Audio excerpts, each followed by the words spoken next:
To make a delicious pan-fried ribeye steak, it works best to use a heavy pan, such as a cast iron griddle. Choose a cut of ribeye that's about 2.5 inches, 6.35 centimeters thick, and let the meat warm to room temperature before frying it to help it cook more evenly. This may take about 30 minutes. Gently pat the surface of the steak dry with a paper towel, which will help the outside char nicely. Then, season your steak to taste. For example, try rubbing in a drizzle of olive oil, then sprinkling the steak with salt and black pepper. When you're ready to cook, preheat the pan and add a fourth cup, 60 milliliters of cooking oil, such as peanut, rice, or corn oil. Set the steak in the pan gently to avoid splashing the oil.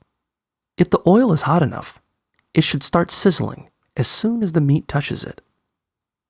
As the steak cooks, gently wiggle the pan back and forth. Once the meat releases easily and starts sliding around, it's time to flip it over. Use a pair of tongs to carefully flip the steak onto its other side. Depending on how hot the pan is and how rare you like your ribeye, you may need to cook it anywhere from 2.5 to 4.5 minutes on each side. For an extra rich and tasty outer crust, add a pat of butter to the pan while the steak is cooking and use a spoon to baste the meat with it as it melts.